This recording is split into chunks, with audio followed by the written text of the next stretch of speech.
పరంగా మనకున్నటువంటి వివిధ రకాల అవయవ వ్యవస్థలలో అన్ని రకాల శరీర భాగాలను సమన్వయపరుస్తూ అటు అంతర్గతంగాను ఇటు బాహ్యంగాను ఓకేనా వ్యవస్థలకు సంబంధించినటువంటి సమన్వయము నియంత్రణ చేస్తూ ఉండేటటువంటి ఒక ప్రత్యేక వ్యవస్థలు మనకున్నాయి. ఇక్కడ మనం తీసుకుంటే ఈ నియంత్రణ సమన్వయం కొరకు మానవ శరీరంలో 2 రకాలైనటువంటి వ్యవస్థలు ఏర్పడి ఉన్నాయి. ఒకటి నాడీ వ్యవస్థ అయితే రెండవది వచ్చేసి అంతఃస్రావి వ్యవస్థ. సో నాడీ వ్యవస్థ మరియు అంతఃస్రావి వ్యవస్థ, నాడీ వ్యవస్థ మరియు అంతఃస్రావి వ్యవస్థ లేదా దీనినే వినాళ వ్యవస్థ అని కూడా పిలుస్తారు. సో ఈ యొక్క నాడీ వ్యవస్థ మరియు అంతఃస్రావి వ్యవస్థ రెండూ కూడా మానవునిలో నియంత్రణ సమన్వయ వ్యవస్థలుగా పనిచేస్తాయి. నియంత్రణ సమన్వయ వ్యవస్థలు. తత్ఫలితంగా మానవుడు బహుకణజీవి, అనేక రకాలైనటువంటి కణజాలాలు అవయవ వ్యవస్థలతో ఏర్పడి ఉన్నాడు. చాలా సంక్లిష్టంగా ఉంటుంది కాబట్టి శరీర నిర్మాణము వీటన్నిటిని కూడా నియంత్రణ చేస్తూ వీటన్నిటిని కూడా సమన్వయపరచడానికి 2 రకాల వ్యవస్థలు మనకు మానవ శరీరంలో ఏర్పడి ఉన్నాయి. ఒకటి వినాళ వ్యవస్థ, 2 నాడీ వ్యవస్థ. ఓకేనా. మరి యొక్క నియంత్రణ సమన్వయ వ్యవస్థలలో మనము ఈ క్లాసులో నాడీ వ్యవస్థకు సంబంధించినటువంటి అంశాలను పరిశీలిద్దాం. ఈ నాడీ వ్యవస్థ అనేటటువంటిది మొత్తము నాడీ కణజాలముతో తయారై ఉంటుంది. నాడీ కణజాలము అందులో ఉండేటటువంటి వివిధ రకాల కణాలను మనము జంతు కణజాలాలలో పరిశీలించాం. సో నాడీ కణాలలో గ్లియల్ కణాలు, తరువాత న్యూరాన్ లేదా నాడీ కణాలు అనేటటువంటివి ప్రధానంగా ఉంటే ఓకేనా. వాటితో పాటు వివిధ రకాలైనటువంటి కణాలు ఏవైతే అదనపు విధులను నిర్వర్తిస్తూ నాడీ కణజాలాన్ని ఏర్పరుస్తాయో వీటన్నిటిని కూడా మనము నర్వస్ టిష్యూకు సంబంధించినటువంటి విశ్లేషణలో జంతు కణజాలాలలో పరిశీలించాం.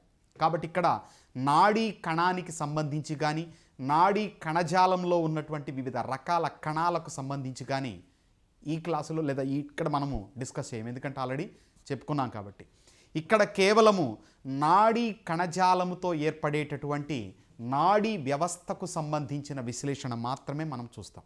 ఓకేనా. మరి నాడీ వ్యవస్థ తీసుకుంటే నాడీ వ్యవస్థకు సంబంధించినటువంటి వివిధ రకాల భాగాలు, వివిధ రకాల వ్యాధులు, అంటే నాడీ వ్యవస్థ సంబంధితంగా వచ్చేటటువంటి వ్యాధులు, ఈ మొత్తము యొక్క అధ్యయనాన్ని ఏమంటామంటే న్యూరాలజీ అని పిలుస్తారు. ఓకేనా.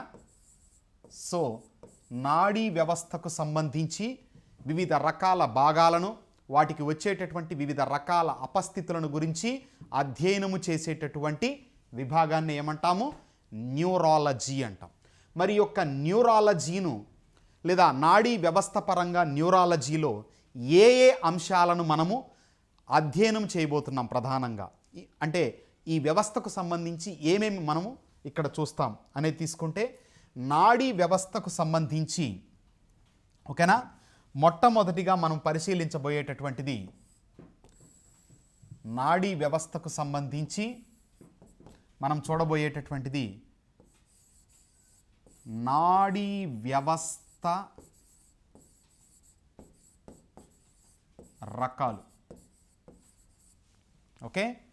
సో ఇది ఒక పార్టుగా చూసుకుంటే, ఇక రెండవ పార్టుకు వచ్చేసి ఏం చేస్తామంటే నాడీ వ్యవస్థలో ఉండేటటువంటి రకాలకు అనుబంధంగా ఉన్నటువంటి ఓకేనా వివిధ భాగాలు ఏంటవి, మెదడు, ఓకే, వెన్నుపాము,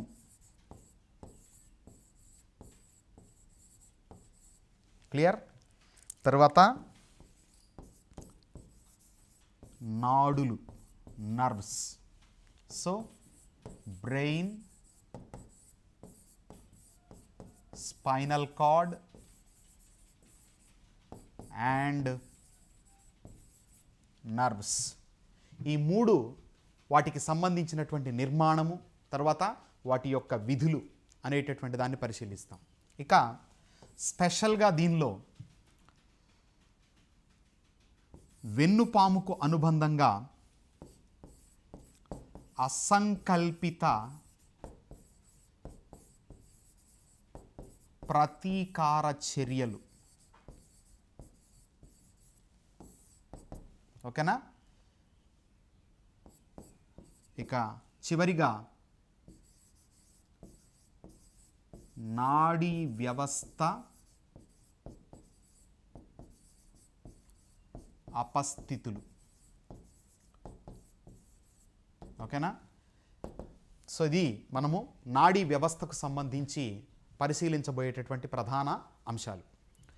ఇక్కడ మెదడు పరంగా కానీ హృదయం యొక్క అధ్యయనానికి సంబంధించి కానీ వీటికి సంబంధించి కొన్ని రకాల పరికరాలను వాడుతూ ఉంటాం. ఉదాహరణకు హృదయం తీసుకుంటే ఈసీజీ, ఎలక్ట్రోకార్డియోగ్రాఫ్. అలాగే మెదడుకు సంబంధించి తీసుకుంటే ఈఈసి, ఎలక్ట్రోఎన్సెఫలోగ్రాఫ్. సో వీటికి సంబంధించి మనము బయోమెడికల్ టెక్నాలజీ అనేటటువంటి ఒక చిన్న టాపిక్ని తీసుకుంటాం. అక్కడ వివిధ రకాలైనటువంటి ఏవైతే పరికరాలను వాడుతున్నామో లేదా ఏ విధమైనటువంటి టెస్ట్లు, ఎంఆర్ఐ స్కాన్ అంటారు, సిటీ స్కాన్ అంటారు, వీటన్నిటిని కూడా అక్కడ మీకు విశ్లేషణ చేస్తాను. కాబట్టి ఇక్కడ వ్యవస్థల్లో మనం ఆ అంశాలు ఏవి కూడా మీకు పర్టికులర్గా తీసుకురాను, ఎందుకంటే అక్కడ మనం డిస్కస్ చేసుకుంటాం కాబట్టి అక్కడ క్లియర్గా మనకు వస్తుంది. ఓకేనా? నౌ ఈ మానవ నాడీ వ్యవస్థకు సంబంధించి నాడీ వ్యవస్థ రకాలు, తర్వాత ఈ నాడీ వ్యవస్థలో ఉండేటటువంటి ప్రధాన భాగాలైన మెదడు, వెన్నుపాము, నాడులు, ఆల్మోస్ట్ నాడుల గురించి మనము నాడీ కణజాలంలోనే పూర్తిగా విశ్లేషణ చేసుకున్నాం చాలా వరకు. కొంతవరకు ఏదన్నా సమాచారం అవసరమైతే ఇక్కడ తీసుకుంటాం. ఓకేనా? ఇక అసంకల్పిత ప్రతీకార చర్యలు, తర్వాత నాడీ వ్యవస్థకు సంబంధించినటువంటి అపస్థితులను ప్రతిదాన్ని కూడా ఎగ్జామినేషన్ పాయింట్ ఆఫ్ వ్యూలో మనం జోడించుకుంటూ మనం క్లియర్గా ఈ అంశాలను పరిశీలించబోతూ ఉన్నాం. ఓకేనా? ఇక నాడీ వ్యవస్థకు సంబంధించినటువంటి ప్రాథమిక అంశాలను మనం పరిశీలిస్తే నాడీ వ్యవస్థ యొక్క అధ్యయనాన్ని ఏమంటాము? న్యూరాలజీ అని పిలుస్తారు. ఇక న్యూరాలజీ తరువాత రెండవ అధ్యయన శాస్త్రం ఏంటంటే మెదడు యొక్క అధ్యయనాన్ని ఫ్రీనాలజీ అని పిలుస్తారు. ఓకేనా? మెదడు యొక్క అధ్యయనాన్ని ఏమంటాం? ఫ్రీనాలజీ అంటాము. అలాగే కపాలము యొక్క అధ్యయనాన్ని క్రేనియాలజీ అంటారు. ఓకేనా? కపాలము యొక్క అధ్యయనాన్ని ఏమంటాం? క్రేనియాలజీ అంటారు. ఇక మానవుని మెదడు యొక్క బరువు, సరాసరి బరువు తీసుకుంటే 1350 నుంచి మానవుని మెదడు యొక్క సరాసరి బరువు 1350 నుంచి 1400 గ్రాముల వరకు మనకు మానవుని యొక్క మెదడు అనేది ఉంటుంది. ఓకే? సో ఆల్రెడీ చెప్పాను, మొత్తము నాడీ వ్యవస్థ 3 ప్రధాన భాగాలతో తయారవుతుంది. ప్రధాన భాగం తీసుకుంటే మెదడు, అనుబంధంగా వెన్నుపాము, దానికి అనుబంధంగా నాడులు, మొత్తము ఈ 3 భాగాలతో నాడీ వ్యవస్థ తయారవుతుంది. కాబట్టి ఇక్కడ నాడీ వ్యవస్థ అంటే మెదడు, వెన్నుపాము గురించి అధ్యయనమే కంప్లీట్గా మనకు నాడీ వ్యవస్థకు సంబంధించినటువంటి పిక్చర్ వచ్చేస్తుంది. కాబట్టి ఇక్కడ తీసుకుంటే సో మొత్తము మానవుని యొక్క మెదడు బరువు ఎంత? 1350 నుంచి 1400 గ్రాములు ఉంటుందండి. ఓకే? ఈ 1350 నుంచి 1400 గ్రాములు సరాసరి బరువు అయితే పురుషులకు వచ్చేటప్పటికి, ఓకేనా, పురుషులలో మెదడు బరువు అంటాడు మనకి as per the latest text books తీసుకున్నప్పుడు పర్టికులర్గా ఈ అంశాలను ఇక్కడ పెట్టడం జరిగింది. కాబట్టి ఇక్కడ పురుషులలో మెదడు యొక్క బరువు తీసుకుంటే 1375 గ్రాములు ఉంటుంది. అదే స్త్రీలలో తీసుకుంటే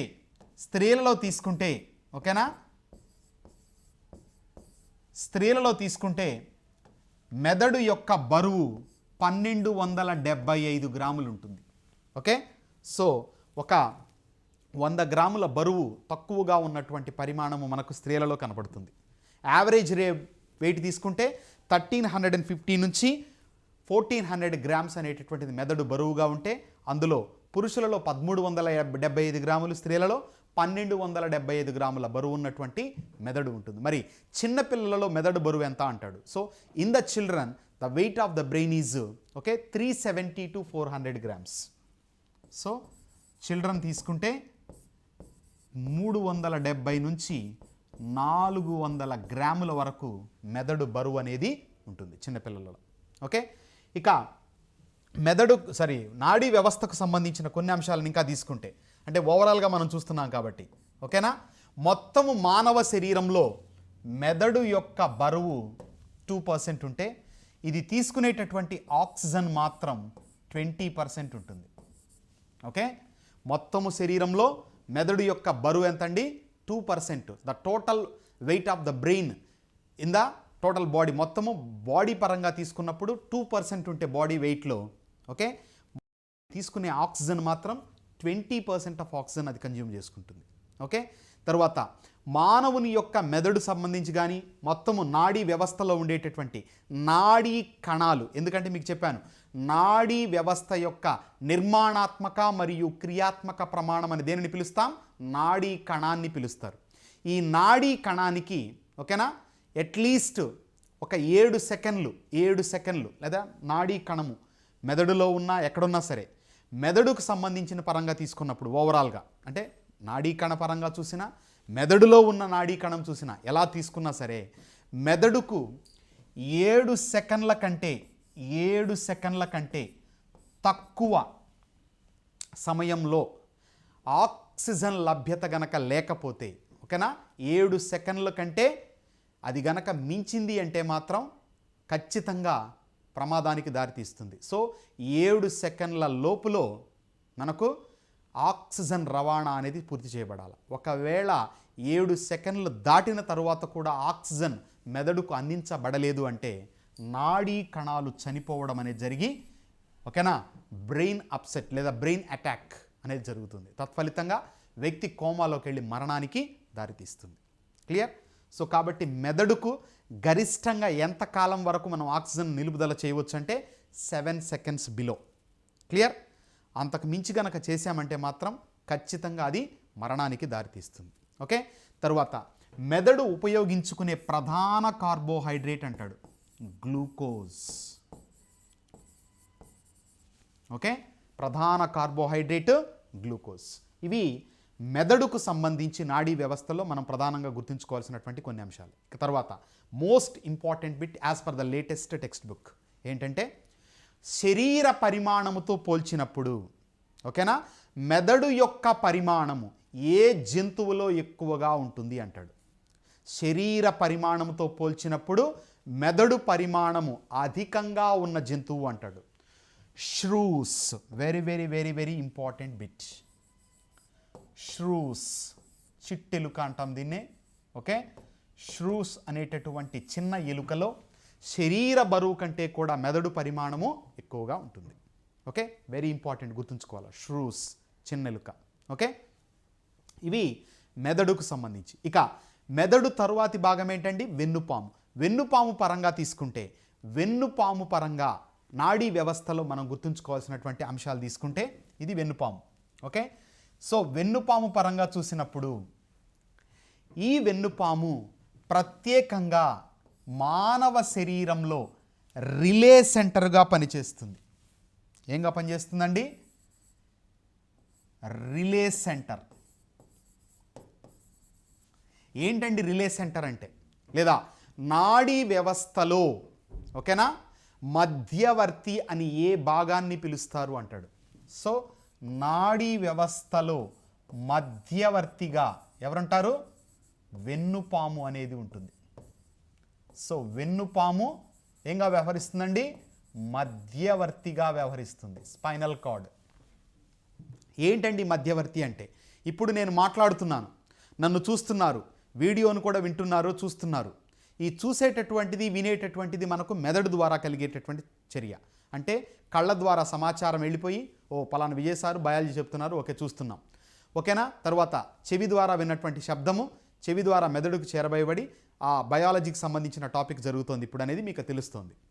మరి ఇక్కడ ఈ చెవి కానీ కళ్ళు కానీ లేకపోతే ఏదైనా భాగం కానీ సమాచారాన్ని తీసుకున్న తర్వాత మొట్టమొదటిగా దాన్ని ఎక్కడికి తీసుకెళ్తాయంటే వెన్నుపాముకు తీసుకెళ్తాయి.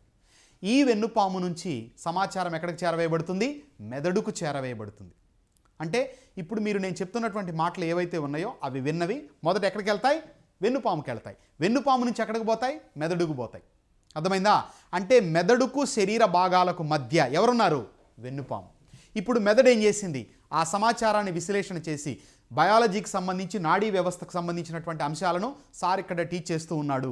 అందులో మెదడు కంప్లీట్ చేశాడు ప్రాథమిక అంశాలు, ఇప్పుడు వెన్నుపాముకు సంబంధించిన అంశాలు చెప్తున్నాడు అనేటటువంటి విశ్లేషణ మెదడు చేస్తుంది.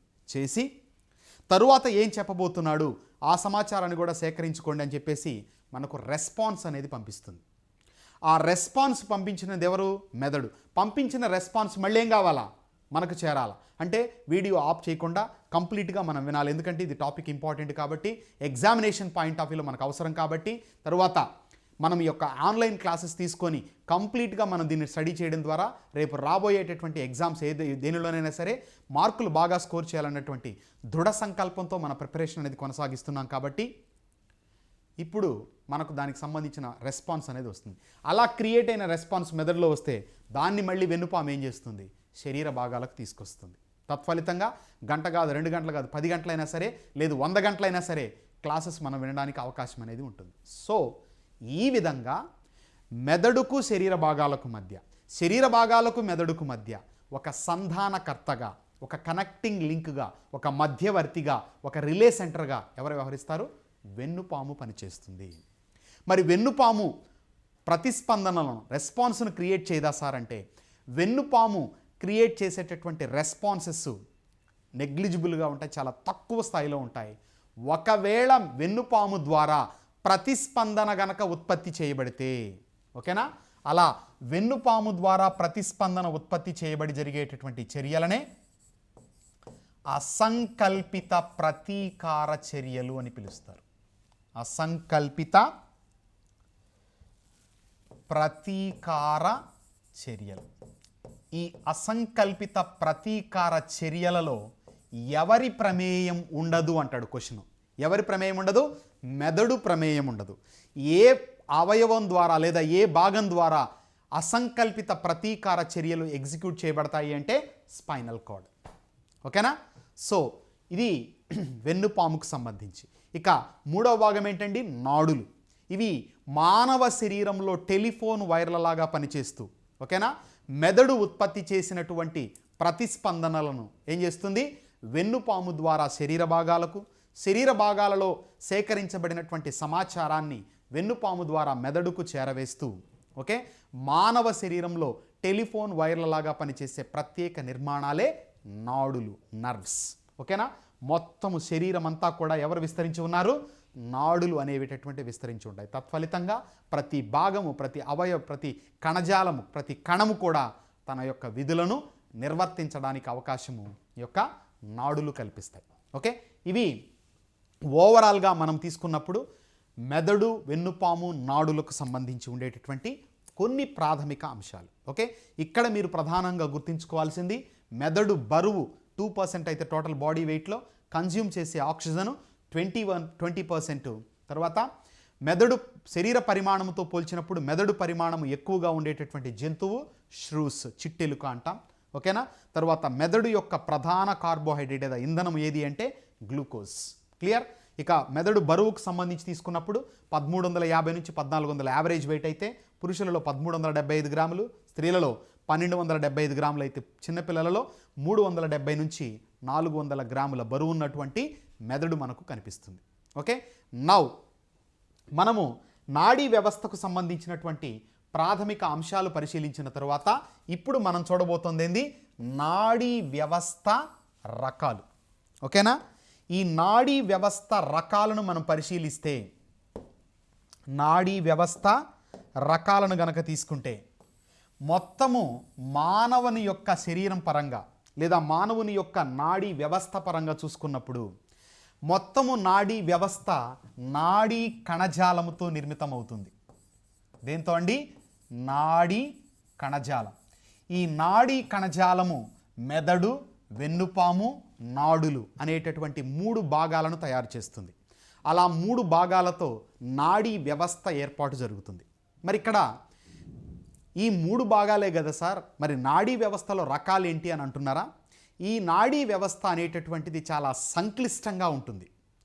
మెదడు, వెన్నుపాము, నాడులు ఏవి కూడా మనకు బయటకు కనపడాలన్నటువంటి ప్రత్యేక భాగాలు. ఏ భాగము ఏ విధి నిర్వర్తిస్తుంది అనేటటువంటి స్పష్టత కూడా కొంతవరకు తగ్గేటటువంటి పరిస్థితి. ఓకేనా? మరి దీనిని దృష్టిలో ఉంచుకొని, ఓకేనా, మెదడు యొక్క సంపూర్ణ అధ్యయనం లేదా నాడీ వ్యవస్థ యొక్క సంపూర్ణ అధ్యయనం కొరకు మొత్తము నాడీ వ్యవస్థను ఓకే 2 ప్రధాన విభాగాలుగా విభజించారు. ఓకే, మొత్తము నాడీ వ్యవస్థను 2 ప్రధాన రకాలుగా మనం విభజిస్తాం. ఓకే, ఒకటి ఇందులో మొదటిది వచ్చేసి కేంద్ర నాడీ వ్యవస్థ.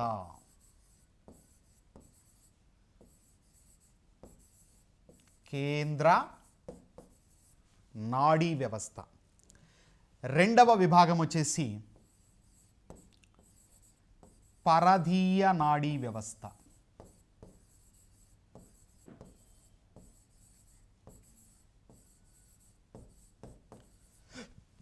ఓకే, పరధీయ నాడీ వ్యవస్థ. సో కేంద్ర నాడీ వ్యవస్థ, పరధీయ నాడీ వ్యవస్థ. ఈ కేంద్ర నాడీ వ్యవస్థ అనేటటువంటిది 2 ప్రధానమైనటువంటి భాగాలతో తయారవుతుంది. ఒకటి మెదడు, 2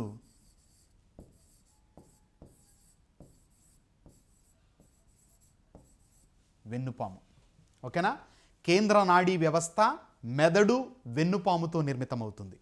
మరి పరధీయ నాడీ వ్యవస్థ తీసుకుంటే, పరధీయ నాడీ వ్యవస్థ అనేటటువంటి దానిలో మరలా పరధీయ నాడీ వ్యవస్థను ఆ వ్యవస్థలో జరిగే లేదా ఆ వ్యవస్థ ద్వారా నియంత్రణ చేయబడేటటువంటి చర్యలు ఆధారము చేసుకొని. ఏంటండి ఈ యొక్క చర్యలు? ఇప్పుడు చూడండి, నేను చేతులు కదుపుతున్నాను, ఓకేనా, మాట్లాడుతున్నాను, ఓకే, కాళ్ళు కదుపుతున్నాను, అటు ఇటు కదులుతూ ఉన్నాను. అంటే ఇక్కడ ఏమవుతోంది, ఇక్కడ కొన్ని రకాల అవయవాలు వాటి యొక్క చర్యలు కంప్లీట్గా నా ఆధీనంలో కొనసాగుతున్నాయి. నేను చేయి వద్దంటే ఆగుతోంది, కావాలంటే కదులుతోంది, కాలు కావాలంటే కదులుతోంది, లేకుంటే ఆగుతుంది. అంటే ఇటువంటి చర్యలను నియంత్రిత చర్యలు అని పిలుస్తారు. మీకు కండర వ్యవస్థలో చెప్పాను, రేఖిత కండరాలు, అరేఖిత కండరాలు, హృదయ కండరాలు. రేఖిత కండరాల యొక్క చర్య మన ఆధీనంలో ఉంటుంది, అరేఖిత కండరాల యొక్క చర్య మన ఆధీనంలో ఉండదు. ఆ విధంగా ఏ చర్యలైతే మనకు తెలిసి లేదా ఏ అవయవాలనైతే మనకు తెలిసి వాటి యొక్క చర్యలను లేదా వాటి యొక్క పనులను నియంత్రణ చేసుకుంటూ వెళుతూ ఉన్నామో అటువంటి చర్యలను నియంత్రిత చర్యలు అని, ఏ చర్యలైతే మన ఆధీనంలో కొనసాగకుండా వాటంతటా అవే స్వతంత్రంగా సాగుతూ ఉన్నాయో వాటిని అనియంత్రిత చర్యలుగా మనం చెప్తాం. సో ఈ నియంత్రిత అనియంత్రిత చర్యల మొత్తాన్ని సమ్మిళితం చేసినప్పుడు పరధీయ నాడీ వ్యవస్థ 2 ఉపవిభాగాలను కలిగి ఉంటుంది. ఏంటండి అవి? ఒకటి శాఖీయ పరధీయ నాడీ వ్యవస్థ. శాఖీయ పరధీయ నాడీ వ్యవస్థ. 2 స్వయంచోదిత నాడీ వ్యవస్థ.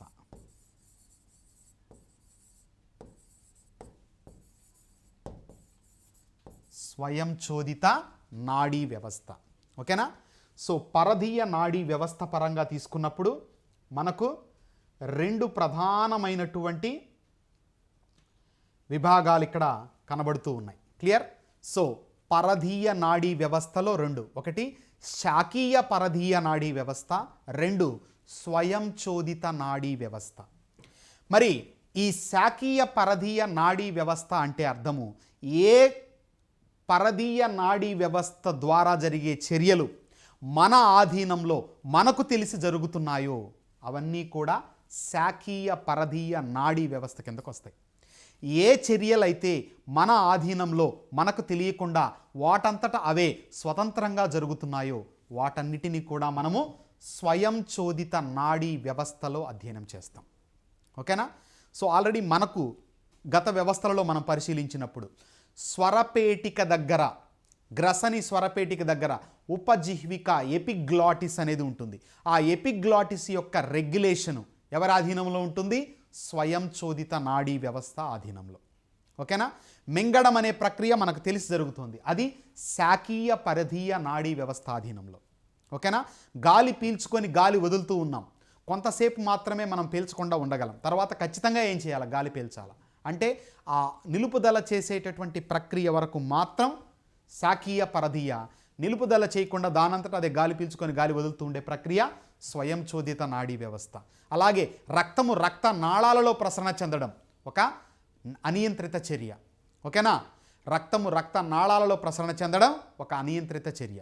మనం పరిగెత్తాలనుకున్నప్పుడు పరిగెత్తడం, ఆగాలనుకున్నప్పుడు ఆగడం, మాట్లాడాలనుకున్నప్పుడు మాట్లాడడం, నడవాలనుకున్నప్పుడు నడవడం, ఇవన్నీ కూడా శాకీయ పరధీయ నాడీ వ్యవస్థలో జరిగే నియంత్రిత చర్యలు. Is it clear? సో ఇది ఓవరాల్గా పరధీయ నాడీ వ్యవస్థకు సంబంధించి. ఇందులో 2 రకాల చర్యలు, నియంత్రిత అనియంత్రిత చర్యలు ఉంటాయి. నియంత్రిత చర్యలు శాకీయ పరధీయ నాడీ వ్యవస్థ కిందకు వస్తే, స్వయం చోదిత నాడీ వ్యవస్థ కింద అనియంత్రిత చర్యలు అనేవి కొనసాగుతాయి. మరి కేంద్ర నాడీ వ్యవస్థ మెదడు వెన్నుపాముతో తయారైతే శాకీయ పరధీయ నాడీ వ్యవస్థ, ఓకేనా, శాకీయ పరధీయ నాడీ వ్యవస్థ 2 రకాలైనటువంటి నాడుల సహాయంతో ఏర్పడుతుంది. ఏంటండి ఆ 2 రకాల నాడులు? ఒకటి మెదడు నుంచి బయలుదేరి, ఓకేనా, సమాచారాన్ని సరఫరా చేసేటటువంటి బదిలీ చేసే కపాల నాడులు. ఈ కపాల నాడులనే మనం ఏమని పిలుస్తాం? క్రేనియల్ నర్వ్స్ అని పిలుస్తారు. ఓకే. ఇక 2 వెన్నుపాము నుంచి బయలుదేరి శరీర అంతర్గత చర్యలు బాహ్య చర్యలలో సమన్వయపరిచేటటువంటి నాడులు, వీటినే వెన్ను నాడులు లేదా వీటినే కశేరు నాడులు. ఓకేనా. కశేరు నాడులు లేదా వెన్ను నాడులు, క్రేనియల్ నర్వ్స్ అంటారు, సారీ స్పైనల్ నర్వ్స్ అంటారు.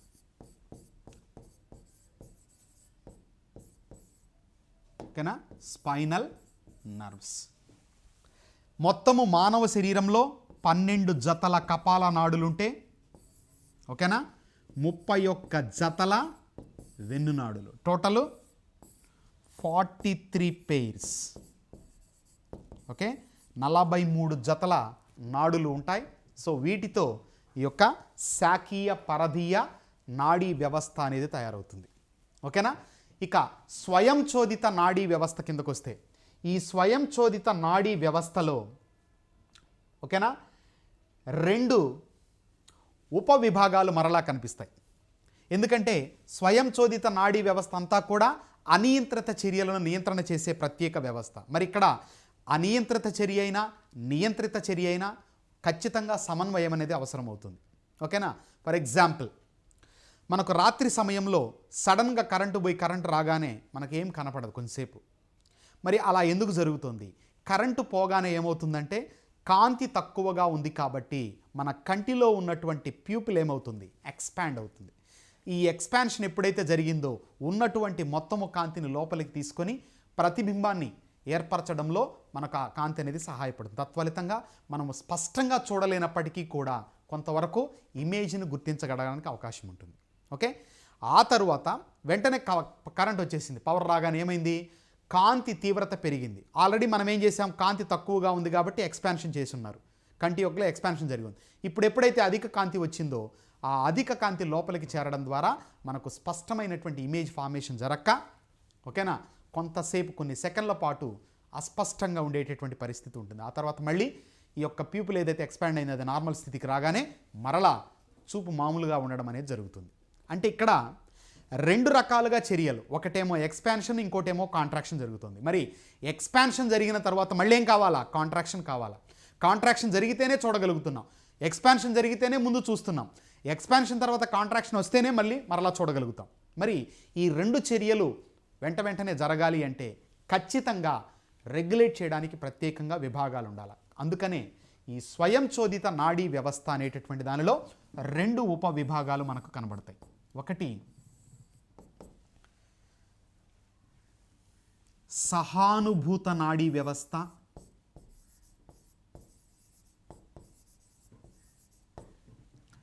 తర్వాత సహానుభూత లేదా సహసహానుభూత సహానుభూత, లేదా దీన్నే మనం ఏమని పిలుస్తాం, సహానుభూత, లేదా దీనికే మరొక పేరు సహానుభూత పరదీయ నాడీ వ్యవస్థ. సహానుభూత పరదీయ నాడీ వ్యవస్థ. ఓకేనా? సో ఇక్కడ మనం ఓవరాల్గా తీసుకుంటే కేంద్ర నాడీ వ్యవస్థ, సెంట్రల్ నర్వస్ సిస్టమ్, పరదీయ నాడీ వ్యవస్థ, పెరిఫెరల్ నర్వస్ సిస్టమ్. ఓకేనా? తర్వాత central nervous system, peripheral nervous system. Peripheral nervous సిస్టంలో రెండు ఉన్నాయి. ఒకటి శాఖీయ పరదీయ నాడీ వ్యవస్థ, దానినే సొమాటిక్ నర్వస్ సిస్టమ్ అంటారు. ఓకేనా? రెండు autonomous nervous system. Autonomous nervous system. Autonomous nervous సిస్టంలో రెండు విభాగాలు ఉన్నాయి. ఒకటి సింపాథటిక్ సహానుభూత, పారాసింపాథటిక్ సహానుభూత నాడీ వ్యవస్థ లేదా సహానుభూత పరదీయ నాడీ వ్యవస్థ. మరి సొమాటిక్ శాఖీయ నాడీ వ్యవస్థలో మనకేమున్నాయి, సెన్సరీ మోటార్ నర్వ్స్. ఓకేనా? అంటే ఇక్కడ వెన్నుపాము నుంచి బయలుదేరినటువంటి ఏవైతే కసేరు నాడులు ఉన్నాయో లేదా వెన్ను నాడులు ఉన్నాయో అవి, ప్లస్ మెదడు నుంచి బయలుదేరినటువంటి ఈ యొక్క క్రేనియల్ నర్వ్స్. ఓకేనా? సో ఈ మొత్తము నాడులలో జ్ఞాన, చాలక, మిశ్రమం ఉంటాయి. కాబట్టి ఆల్రెడీ మనము నాడీ కణజాలంలో చెప్పుకున్నాం. ఏవైతే సమాచారాన్ని శరీర భాగాల నుంచి మెదడుకు చేరవేస్తాయో అవి జ్ఞాన అయితే, అక్కడ నుంచి ఇక్కడ తీసుకొచ్చే వాటిని చాలక, రెండు విధులు నిర్వచించే వాటిని మిశ్రమ నాడులు. సో ఈ యొక్క నాడుల సమూహకలనంతో ఈ యొక్క సొమాటిక్ నర్వస్ సిస్టమ్, శాఖీయ పరదీయ నాడీ వ్యవస్థ అనేటటువంటిది ఏర్పడుతుంది. ఇక్కడ మనకు ఎగ్జామినేషన్ పాయింట్ ఆఫ్ వ్యూలో ఇవి తీసుకున్నప్పుడు, ఓకేనా, షార్ట్ ఫామ్స్ కూడా ఇంపార్టెంట్. కేంద్ర నాడీ వ్యవస్థను సెంట్రల్ నర్వస్ సిస్టమ్, సిఎన్ఎస్ అని పిలుస్తారు. పరదీయ నాడీ వ్యవస్థను పెరిఫెరల్ నర్వస్, కాబట్టి పిఎన్ఎస్ అని పిలుస్తారు. ఓకేనా? తర్వాత శాఖీయ పరదీయ నాడీ వ్యవస్థను సొమాటిక్ నర్వస్ సిస్టమ్ అని పిలుస్తారు. అలాగే స్వయం చోదిత నాడీ వ్యవస్థను అటానమస్ నర్వస్ సిస్టమ్ అని పిలుస్తారు. ఓకేనా? Autonomous nervous system. క్లియర్? ఇక కేంద్ర నాడీ వ్యవస్థ మెదడు, వెన్నుపామును కలిగి ఉంటే, పరదీయ నాడీ వ్యవస్థ శాఖీయ పరదీయ నాడీ వ్యవస్థ స్వయం చోదిత నాడీ వ్యవస్థతో తయారైతే, ఈ శాఖీయ పరదీయ నాడీ వ్యవస్థలో కపాల నాడులు, వెన్ను నాడులు ఉంటాయి. గుర్తుంచుకోండి, అన్ని కపాల నాడులు 12 జతలలో కొన్ని జ్ఞాన నాడులుగాను, కొన్ని చాలక నాడులుగాను, కొన్ని మిశ్రమ నాడులుగా పనిచేస్తాయి. కానీ అన్ని వెన్ను నాడులు ఏంటి? అన్ని వెన్ను నాడులు మిశ్రమ నాడులు. All spinal nerves are mixed nerves. Clear? So ఇదండి ఓవరాల్గా నాడీ వ్యవస్థకు సంబంధించి మనం పరిశీలించినప్పుడు మనకు ప్రధానంగా కనబడేటటువంటి నాడీ వ్యవస్థలో ఉండేటటువంటి రకాలు.